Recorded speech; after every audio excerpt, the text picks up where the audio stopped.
So this is She-Ra and the Princesses of Power, episode 13, the Battle of Bright Moon, and the finale to season 1 of the show. Now, before I begin, I would like to apologize for those who already have watched the show and are watching this after the fact. Apologies for not getting some things right, for getting certain characters, not talking about certain plot points. I feel between each of these episodes having so much packed in, so much to talk about, there are only so many notes that I can take on what I want to talk about, what I want to discuss, and what I feel are some important things to highlight. And as such, again, I apologize if I don't get certain things right, I get certain characters wrong, or I forget to talk about certain aspects of the show. One of those aspects being these two characters, Spinerella and Nettossa. Now, I could be mistaken, but it makes it seem like this episode introduces these two as if we're already supposed to know them. I mean, Bo certainly already knew them, but did they get introduced in a previous episode? Did they make background cameos? Did they have brief speaking roles? I would like to ask that because their introduction here felt a little it took me a bit out of left field. I'm like wondering, who the heck are these two? I mean, they're pretty fun characters. I can clearly see that they're a couple, and I'm really hoping that we get to see them again in the future. And yeah, upon reflection, those two did appear in the theme song in the final group shot as well, so maybe that could be why I don't really remember them. They did not really appear in the theme song until the very end. I don't remember them appearing before in the show. And yet, when they appear here, Bo clearly knows them. Everybody else of Queen Angela's court and Bright Moon clearly knows them, so I could just be missing something. But anyway, enough of that. Let's get on to the battle itself. And in that regard, I felt it was pretty good.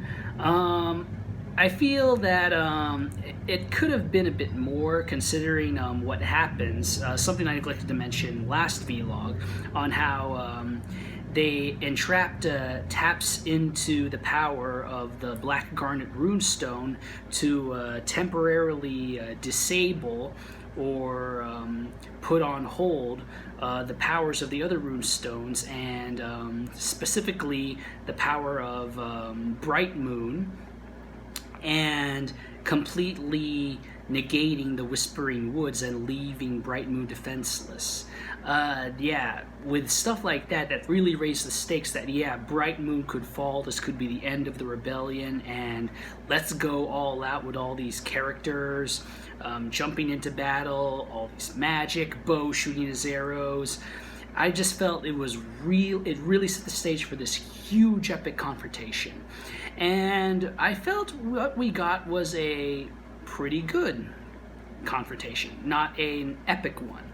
But again, I can't really complain too much. It was still a pretty good battle, and it's still the end of the first season. I'm pretty sure there's going to be more to come in later seasons.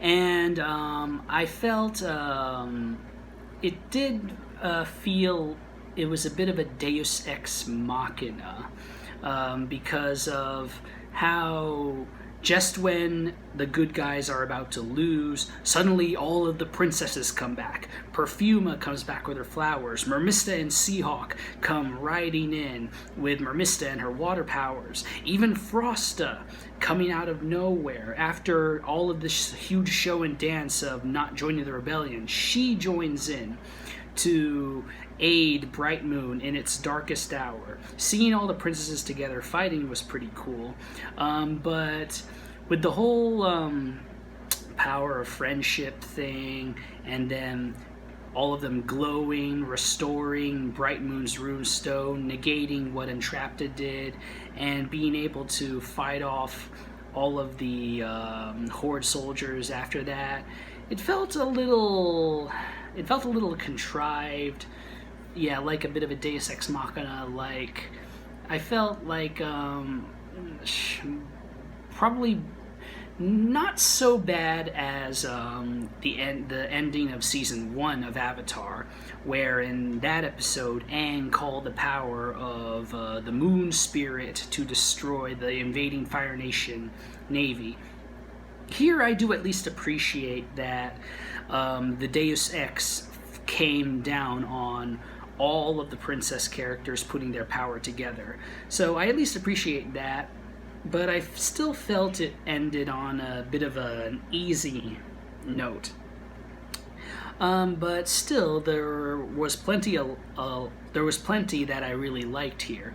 Angela giving Glimmer her father's spear was pretty cool, and her summoning that spear throughout the battle was really great. Another thing to add to Glimmer's arsenal, and I'm hoping that she will continue using that spear later on. The Adora and Catra confrontation, especially after what happened in the Promise episode, it really seemed that, yeah, the Adora trying to redeem Catra, that's pretty much over. They really have to fight for real now. No holding back, no more sentimentality. They each recognize that they have to take out each other. And this is not on a date, you Catra Adora shippers. I mean, take out each other permanently. I really like that, the evolution of the character, on how whatever feelings they had, they let go of it. Now they really, truly are enemies, for better or for worse. And with the ending of the episode, Hordak appointing Catra as the second in command now, oh boy, who knows what Catra will be up to now, especially now after the Horde lost. With Catra having even more power now, what's going to be happening? And whatever happened to Shadow Weaver, what's going to be happening with Entrapta now that she has discovered what the tapping into the runestones power could do, her learning more on First One's technology and all of that. I feel that overall this is a pretty good and satisfying end to season 1. It sets the stage for plenty of things to come in future seasons, but I feel it still feels like a conclusive end to the season. With everything that's going on, the battle may be over, but the war is far from that. There are still 4 more seasons to come, and who knows what's going to be happening. Oh yeah, I'm pretty sure those who have watched the show will know what's happening, but for me, I know I'm repeating myself here, but I am so psyched. I am really excited to see, now that the first season is done, what's going to be happening in future seasons. If this first season has been this consistently good, what's going to be happening for the other seasons if they're going to maintain this same level of quality? But I feel like I'll get more into that in my follow-up video to this. Before I go on to Season 2, I'm going to be having one additional video on my final thoughts and wrap-up of the first season.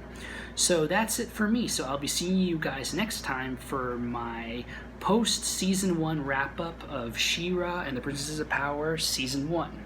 See you around!